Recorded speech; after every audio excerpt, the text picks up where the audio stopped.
मैं बचपन में भीख मांगने से मेरे जीवन की शुरुआत हुई। जैसे ये बड़ा गांव है, ये बड़ा गांव तो बड़ा है, नाम ही इसका बड़ा है। मैं तो एक छोटे से गांव से हूँ। मेरा जन्म भी मध्य प्रदेश का है, जबलपुर जिला, रेौंझा गांव। एक छोटे से गांव का हूँ मैं बचपन में भीख मांगने जाता था गांव में, सबके घर भिक्षाम देही भिक्षाम देही।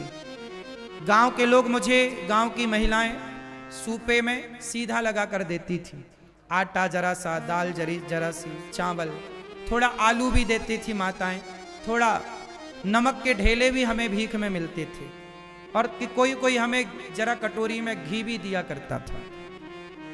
तो मैं बचपन में गांव में भीख मांगने जाता था। जब भीख मांग के आता था, जब वो आटा देता था माँ को, दाल देता था, तब हमारी माँ भोजन बनाती थी, और भोजन बनाए और फिर हम लोग उसका भोग लगाएं भगवान के मंदिर में, और फिर हम लोग खाते थे। मैं खुद भीख मांगने जाता था गांव में। मेरी शुरुआत तो यहाँ से, जब मैंने होश संभाला ना, तब मेरे कंधे में 3 झोला टांग देती थी माँ।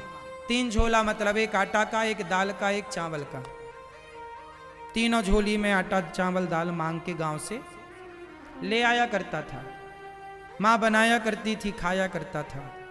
मेरे पास ना कपड़े, मेरी मौसी आती थी साल में एक बार, हफ्ते भर के लिए। तो मेरी मौसी, मेरा एक भाई है मौसी का लड़का, वो शहर में रहता था, तो वो जीन्स शहर के लोग पहनते थे, हम गांव के थे, शुद्ध गांव के, तो जीन्स हमारे यहाँ नहीं था। तो मेरी मौसी जब आती थी तो वो कभी कभी भाई के कपड़े उतारे हुए जो वो रिजेक्ट कर देता था, तो वो ले आया करती थी। मैं उन कपड़ों को देखकर बहुत प्रसन्न होया करता था, और एक जोड़ी कपड़ा लाती थी तो 1 साल तक मौसी का इंतजार करता था कि मौसी आएगी तो कपड़े लाएगी। और वो भी कपड़े जब लाती थी तो मैं उनको बड़े शौक से, जब मैं कहीं जाता था तो उन कपड़ों को पहन के जाता था। हमारे पिताजी साल में 1 बार कपड़े दिलाते थे। मैं पैंट पहनता था बचपन में, तो दोनों पीछे छेद हो जाते थे, इतने बड़े बड़े घिस जाते थे, मतलब चड्डी दिखने लग जाती थी पैंट से, शरीर ढकता ही नहीं था। ये गरीबी है। ऐसे कपड़े मैंने बचपन में पहने। जीन्स पहनने को मैं तरसता था, महंगा आता था, पिताजी दिला नहीं पाते थे, गरीबी जरूरत से ज्यादा थी। ऐसे हाल में मैंने अपना बचपन गुजारा है। एक रुपए की कीमत क्या है। जब मैं भीख मांगने जाता और जरा चावल के 4 दाने गिर जाते थे ना, मैं उन्हें समेटा करता था। 4 दाने की कीमत क्या है, मेरे से बेहतर शायद आप भी ना जानो। गरीबी सब कुछ कराती है साहब। देने वाले किसी को गरीबी ना दे, जान ले ले मगर बदनसीबी ना दे। ऐसी गरीबी में हमारे पिताजी मंदिर में एक पुजारी थे।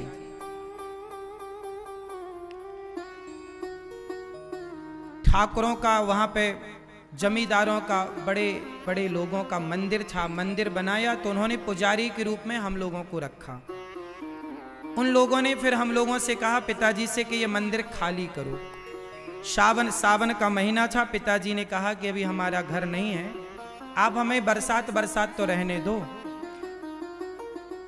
उन लोगों ने सावन के महीने में घर का सारा सामान फेंक दिया। मुझे याद है हम लोग सारा सामान उठाकर, उस समय गांव में हम लोग मंदिर के पुजारी थे, एक मंदिर की पूजा करते थे, राम जानकी मंदिर था। उस मंदिर के मालिक ने, क्योंकि गांव में अक्सर जो मंदिर होते थे ना, वो माल गुजारों के होते थे, जमींदारों के होते थे, तो वो हम लोगों को, मतलब पुजारियों को रखते। अब उनका कहना है कि मंदिर खाली करो। भाई मंदिर उनका था तो वो कभी भी खाली करा सकते थे, ये उनका अधिकार था। सही था कि उन्होंने मंदिर खाली कराया, लेकिन उस समय खाली कराया जब सावन था, पानी बरस रहा था। पिताजी ने कहा बारिश के बाद खाली कर देंगे, नहीं माने, सामान डेरा फेंक दिया। तब हमारी माँ और हम सब लोग, पिताजी हम सब, दूसरों के घर में जाके रात गुजारते थे। कैसे कैसे दिन गुजरते थे। हम तो छोटे थे, लेकिन उस समय हमारी माँ, हमारे पिताजी किस तरह की स्थितियों से गुजरे हैं हम लोग जानते हैं। घर नहीं था तब पिताजी ने माता के नाम से इंदिरा आवास योजना का पैसा देती थी सरकार, 20,000 रुपये। उसमें 5,000 घूस देनी पड़ती थी, जिसमें 15,000 रुपये मिलते थे। उस 15,000 रुपये में पिताजी ने घर बनवाया था।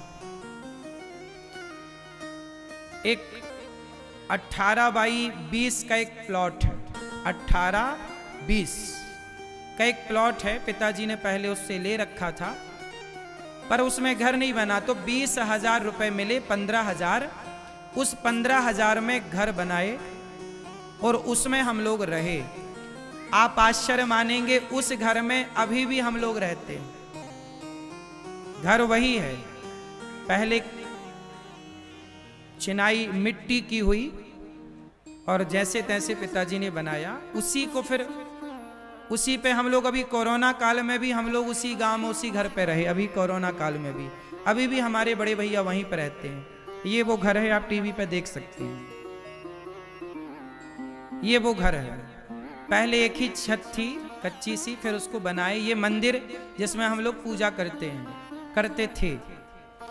ये हमारा गांव है, जिस गांव में हम लोग, हमारा जन्म हुआ, हम पले बढ़े। ये हमारे गांव में एक तालाब है, जिस तालाब में हम लोग नहाते थे, और ये घर के ठीक सामने था। ये वही घर है जिस घर में हम लोग बचपन में रहे। बाद में इस घर को खाली, ये वो मंदिर है, आप देखिए टीवी पर, ये राम जानकी मंदिर है ना, हम इस मंदिर में रहा करते थे। तो अब तो हम लोग इस मंदिर में जाते हैं। ये मंदिर है, इस मंदिर में हम लोगों का बचपन गुजरा, यहीं रहे। पर जब थोड़ा बड़े हुए तो मंदिर के मालिक ने यहाँ से हम लोगों को निकाल बाहर किया। ये जो बाउंड्री है ना, ये जब मैं छोटा था तब मेरे सामने हुई थी। ये जो राम जानकी मंदिर लिखा है ना उसमें, ये मेरे सामने ही लिखा गया था। इस बात को अब 20 साल हो रहे हैं, 20 साल। अब तो ये मंदिर भी अलग तरीके से हो गया, हमारे टाइम पे अलग तरीके से था। ये मंदिर, ये वही दरवाजे हैं, ये वही मंदिर है जिसमें हम लोग पूजा करते थे। ये बातें हम केवल आपको इसलिए बता रहे हैं कि देखो गरीबी क्या होती है, मेरे से बेहतर कोई ना जानता होगा। जरूरतें क्या होती हैं, हमारी तो रोटी की भी जरूरतें पूरी नहीं थी, कपड़े की भी जरूरतें पूरी नहीं थी, मकान तो था ही नहीं। रोटी, कपड़ा, मकान कुछ भी नहीं था हमारे पास, जरूरतें पूरी नहीं हो पाई। लेकिन ये दास अनिरुद्ध ने भगवान की कृपा से पढ़ाई की, और पढ़ करके 2006 में मैं पढ़ने वृंदावन आया, और वृंदावन में पढ़ाई की, और पढ़ने के बाद समाज की सेवा की। और जब मैं काम करने लगा, मैं पैसे कमाने लगा, तो मुझे पैसे जरूरत से ज्यादा मिलने लग गए। मुझे इतने पैसे मिलने लग गए कि मैं कपड़े भी पहनने लग गया, मैंने रोटी भी पेट भर खाना शुरू कर दिया, और भगवान की कृपा से सब ठीक हुआ। फिर मुझे लगा कि अब तो पैसा मेरी जरूरत से ज्यादा आ रहा है। तो जब पैसा मेरी जरूरत से ज्यादा आया तो मैंने सोचा कि यदि पैसा मेरी जरूरत से ज्यादा है तो आओ अब उस पैसे को दीन दुखियों की सेवा में समर्पित करते हैं। तो जो फुटपाथ पर वृद्ध माताएं पड़ी मुझे मिलती, जो लोग जरूरतमंद मुझे फुटपाथ पर पड़े मिलते, मैं उनको उठा उठा कर लाता, और मैं कहता कि मैं अपने लिए घर नहीं बनाऊंगा, इन वृद्ध माओं के लिए घर बनाऊंगा। और आज पूरा गौरी गोपाल 290 वृद्ध माताएं रहती हैं। आज भी आप वृंदावन घूम के आना, आज भी मेरे पास घर नहीं है, मैंने घर नहीं बनाया अपने लिए। आज भी मेरे पास कोई घर नहीं है। जो वृद्ध माताएं जहां रहती हैं, उन माओं की तरह एक कमरे में ये दास अनिरुद्ध भी रहता है। मैंने आज तक अपने लिए कोई बड़ा घर नहीं बनाया कि ये घर कोई कह सकता कि ये महाराज जी का घर है। घर नहीं बनाया, मैंने वृद्ध माओं के लिए घर बनाया। जो गौरी गोपाल वृद्धाश्रम है वो वृद्ध माओं का घर है, और 290 माएँ रहती हैं। मैं पैसा कमाता हूं साहब, लेकिन मेरी जरूरतें को पूरी होने के बाद भी जब विधाता ने दिया तो मैंने उस पैसे से सिगरेट नहीं पी, मैंने उस पैसे से बड़ी बड़ी गाड़ियां लेके घमंड नहीं दिखाया, मैंने उस पैसे से शराब नहीं पी, मैंने उस पैसे से उन बेसहारा माओं को सहारा दिया। क्योंकि मुझे पता है कि घर से कोई आपको निकाल दे तो उसकी पीड़ा क्या होती है। जब कोई आपको घर से निकाले तो तकलीफ क्या होती है। मैं जानता हूं उन माओं की पीड़ा, जिन माओं के अपने बेटे उनको घर से निकाल देते हैं, उन माओं की पीड़ा शायद आप कभी जान भी ना पाओ। मुझे घर से निकाला गया था गांव के कुछ लोगों के द्वारा, मैं जानता हूं कि घर से निकाल देने की पीड़ा क्या है। शायद भगवान ने मेरे जीवन में जो इतना संकट, इतना कष्ट, इतना दुख भेजा था ना, शायद वो मेरी पढ़ाई थी कि बेटा पहले तू सब जान ले कि कष्ट क्या होता है, गरीबी क्या होता है, तकलीफ क्या होती है। जब तक आप तकलीफ नहीं जानते ना, तब तक तकलीफ समझते नहीं हैं। इसलिए मैं जानता हूं कि बेसहारा माओ का दर्द क्या है। इसलिए गौरी गोपाल आश्रम में मैं समय निकाल कर, इतना व्यस्त होने पर भी समय निकाल कर मैं उन सभी माओं के पांव दबा करके अपने पुत्र धर्म का पालन करता हूं। पैसे कमाता हूं साहब, चोरी नहीं करता। देखो ना, 3 घंटे ददरुआ धाम में कथा सुनाता हूं और वहां से भाग के यहां आता हूं, 3 घंटे आपके बीच में कथा सुनाता हूं, ओवर टाइम काम कर रहा हूं। किसके लिए? तुम्हारे परिवार में 4 लोग हैं ना, तुम उसके लिए करते हो। हमारी वृद्ध माएँ हैं, हम उनके लिए कमाते हैं, कमाना पड़ेगा। नहीं कमाए तो गौरी गोपाल में चूल्हा कैसे जलेगा। तुमसे कहते हैं थोड़ा थोड़ा सहयोग करो, कुछ लोग करते हैं, कुछ लोग हंसते हैं कि देखो भिखमंगा मांग रहा है भीख।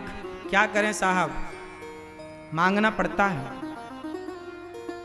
कोई अपने लिए थोड़ी मांग रहे हैं, हमारे अपने लिए तो हमारी अपनी जरूरतें कुछ है ही नहीं, इच्छाएं भी नहीं है। अब हमारी कोई इच्छा नहीं है। बताओ हमें क्या बनना है? जो बनना था बिहारी जी ने बना दिया। हम तो भिख मंगे थे, भीख मांगते थे गांव में, हमें तो बिहारी जी ने जो बना दिया वो हमारी औकात से करोड़ों गुना ज्यादा है। अब क्या इच्छा है? कोई कामना नहीं, मेरी कोई इच्छा नहीं है। इच्छा केवल इतनी है कि गौरी गोपाल आश्रम में जो माएँ हैं ना, उनको समय पर रोटी मिलती रहे, समय पर दवाई मिलती रहे और उनकी सब प्रकार से व्यवस्थाएं बनी रहें। गौरी गोपाल गुरुकुल में सोचिए, वृद्ध माओं की सेवा के बाद भी मुझे लगा कि मेरे पास माओं की सेवा के बाद भी कुछ और काम हो सकता है। तो मैंने गौरी गोपाल गुरुकुल में 150 बच्चे रखे। उन बच्चों को आज गौरी गोपाल गुरुकुल में ये दास अनिरुद्ध आप लोगों से भीख मांग मांग करके उन बच्चों को, उनको कपड़ा पहनाना, पुस्तक, कॉपी, किताब, पेन, रहना, खाना, उन बच्चों को 150 बच्चे गौरी गोपाल गुरुकुल में पढ़ते हैं, उन सबको पढ़ाता लिखाता हूँ। मुझे लगता है यार मरूंगा ना, कुछ लेके ना जाऊंगा। आओ जब तक हूँ जीते जी, मेरे मेहनत करने से कोई बच्चा पढ़ पा रहा है, किसी माँ को सहारा मिल रहा है, किसी को पेट भर रोटी मिल रही है, तो आओ मेहनत करते हैं। आओ मेहनत करके किसी की सेवा करते हैं। अपने लिए तो पक्षी भी जीता है, अपनों का पेट तो कुत्ता बिल्ली भी भरते हैं। आओ समाज की सेवा करते हैं।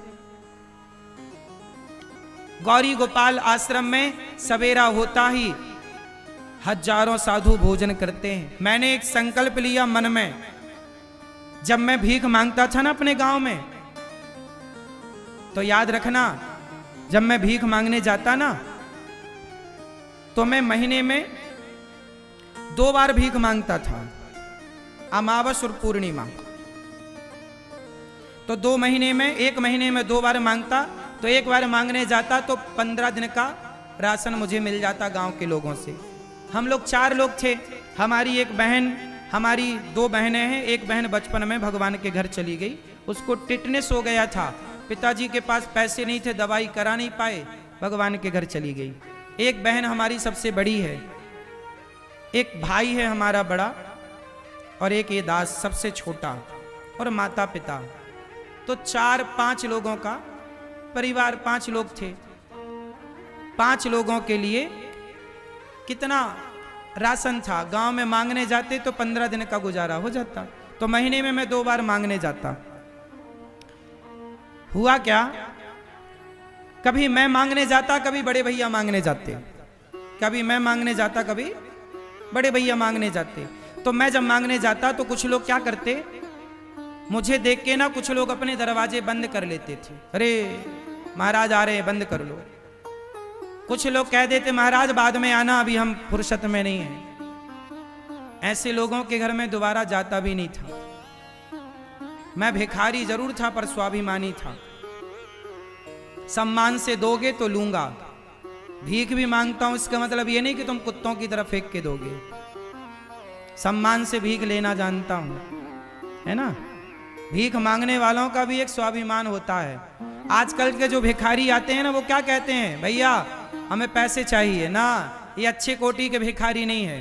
भिखारियों की पहचान मैं बताता हूं, जितना आपके द्वार से मिल जाए प्रसन्न चित्त से उतना लेकर आपको आशीर्वाद देना, ये अच्छे भिखारियों की पहचान है। हमें जितना मिलता था हम उतना लेते थे, कभी नहीं बोलते थे कि और लाओ, नहीं, जितना आपने दिया बहुत। तो हम ऐसे भिखारी थे।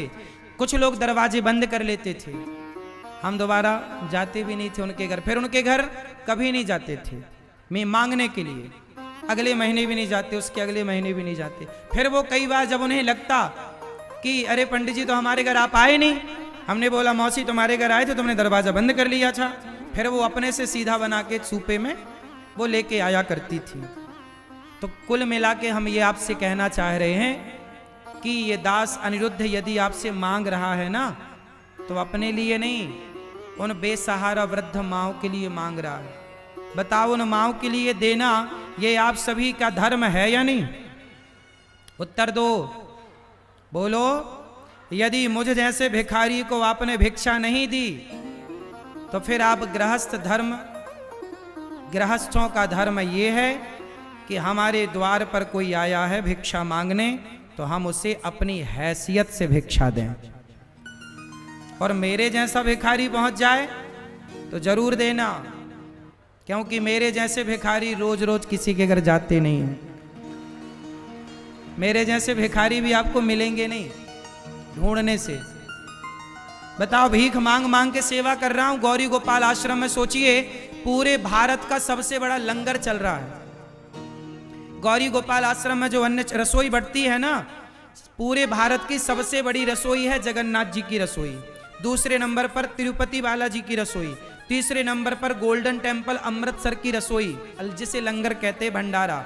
चौथे नंबर पर एक जगह और 5वें नंबर की गौरी गोपाल जी की रसोई है। सर्वे करने कभी आ जाना। 30,000 से अधिक लोग नित्य प्रसाद पाते हैं गौरी गोपाल जी में। कितने लोग? बोलो एक बार। 30,000 लोग नित्य प्रसाद पाते हैं। तो आपसे कहता हूं कि आपके थोड़ा सा अन्न सेवा से जुड़ जाए तो जोड़ लेना। अन्नदान सबसे बड़ा दान है, सबसे बड़ी सेवा है भगवान ने। अच्छा ये बताओ, इतनी बड़ी सेवाएं कोई व्यक्ति कर सकता है? मैं नहीं कर सकता, मेरे जैसा भिखारी तो बिल्कुल नहीं कर सकता। अब इतनी बड़ी सेवाएं हो रही हैं तो समझ लो कि भगवान करा रहे हैं, चाह रहे हैं तो हो रही। तो ये मेरे करने कराने से नहीं, ये भगवान चाह रहे हैं इसलिए हो रहा है। इसलिए आप जो सहयोग करते हैं वो भगवान की प्रेरणा से करते हैं। आपको भगवान प्रेरणा देंगे तो आप भी 2 रोटी का सहयोग करोगे, और आपने यदि सहयोग नहीं किया तो समझ लो कि भगवान ने आपको अभी प्रेरणा नहीं दी। भगवान खुद आपके अन्न को स्वीकार करना नहीं चाहते। भगवान सबसे लेते भी नहीं है साहब। सबका अन्न धर्म से नहीं जुड़ता। बोलो हाँ। सबका धन धर्म से नहीं जुड़ता। ये तो बड़ी कृपा है गौरी गोपाल भगवान की कि वृंदावन में गौरी गोपाल में सवेरे से हजारों संत आते हैं और सभी संतों की सेवा का अवसर मिलता है। तुम्हारे द्वारे पर कोई संत आ जाए, तुम्हारे द्वारे पर कोई भूखा आ जाए, तो ये समझ लेना भगवान की कृपा है कि आज तुम्हारी रोटी को, तुम्हारे अन्न को भगवान पवित्र करना चाहते हैं कि उसको खिलाओगे तो अन्न धन पवित्र होगा।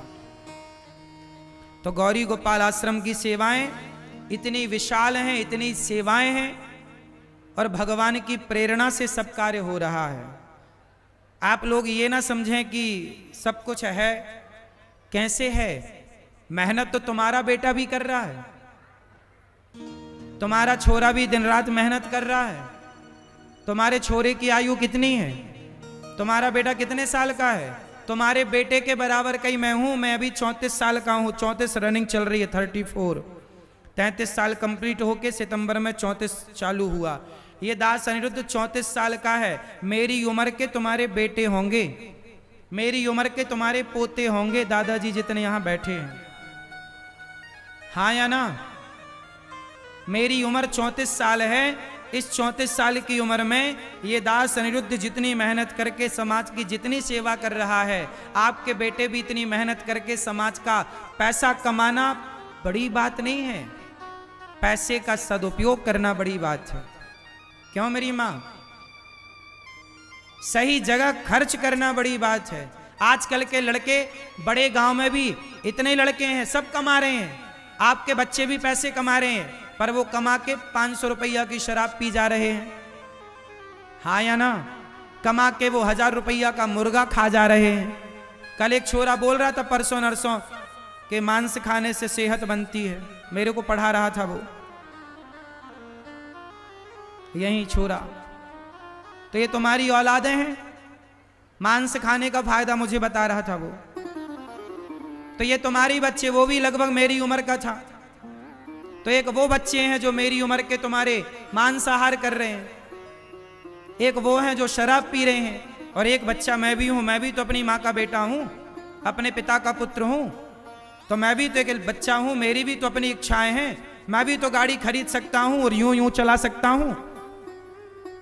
लेकिन मैंने अपने कमाई के प्रत्येक रुपए का सही उपयोग किया है कि नहीं? जोर से बोलो। इसलिए अपने बेटों को बोलना कि आप भी बेटा पैसा कमाओ, और ऐसे पैसे कमाओ कि वो पैसा किसी के काम आए, किसी की जरूरत में आप खड़े हो सकें, भूखे की रोटी बन सकें आप, निर्बल का बल बन सकें आप। गौरी गोपाल में ऐसी ऐसी माएं बेटे छोड़कर जाते हैं जिन माओं से खड़ा नहीं हुआ जाता, चला नहीं जाता। ऐसी कितनी माएं हैं जो बिस्तर पर लेटी हैं, बिस्तर पर मलमूत्र करती हैं। उनके लिए मैंने स्टाफ रखा है महिलाओं का, वो उन माओं को उनका मलमूत्र साफ करती हैं, माओं को नहलाती हैं और उन माओं की सेवा करती हैं। जिन माओं के अपनी औलाद, जन्म लेने वाले बच्चे सेवा नहीं कर पाए, वो बच्चे अपनी माओं को छोड़कर जाते हैं, और ये दास अनिरुद्ध उन माओं की सेवा करता है। याद रखना भक्तों, जब मैं मरूंगा तो भगवान मेरे से पूछेंगे, अनिरुद्धाचार्य भेजा था तुम्हें संसार में, क्या करके आए? मैं आंखों से आंखें मिलाकर बात करूंगा, प्रभु आपने मानव शरीर दिया, जीवन दिया, मैंने एक क्षण का, समय का और 1 रुपए का मैंने दुरुपयोग नहीं किया, मैंने समाज की सेवा की है। ये संसार में जितने लोग हैं भगवान के भक्त हैं, और जितने दीन दुखी हैं सबकी सेवा करना भगवान की सेवा है। नर सेवा ही नारायण सेवा है। बताइए, नर सेवा नारायण सेवा है या नहीं? जोर से नहीं बोला जा रहा है, बोलो। नर सेवा। एक दिन मैंने सोचा कि देखो बकरा मरता है ना, बकरे के चमड़े का तबला बन जाता है, ऊंट मरता है, ऊंट के चमड़े का जूता बन जाता है, लेकिन मैं मरूंगा तो मेरे चमड़े का तो जूता भी नहीं बने, मेरा चमड़ा मरने के बाद काम नहीं आएगा। आपका चमड़ा काम आएगा? क्यों मैया? हमारा चमड़ा काम नहीं आता, लोग जला देते हैं। हमारा चमड़ा मरने के बाद काम नहीं आएगा, तो मुझे लगा जब मरने के बाद काम नहीं आना तो आओ इस शरीर से जीते जी राष्ट्र की, समाज की सेवा करें, दीन दुखियों की सेवा। इसलिए ये दास सेवा करता है, मैं सेवा करता हूं। अब अपने बच्चों को आप पाठ पढ़ाओ, चाहे सेवा का पढ़ाओ, वरना शराब और बकरे का पाठ तो पढ़े बैठे हैं तुम्हारे बच्चे। फिर ना दोष देना कि बच्चों को किसी ने समझाया नहीं, हम आए हैं समझाने, नहीं मानो तो नहीं मानो, हमारा धर्म है समझाना। जिस रास्ते पर हम चल रहे हैं, हम चाहते हैं आप भी उसी रास्ते पर चलो, और हम जिस रास्ते पर चल रहे हैं वही रास्ता सही है।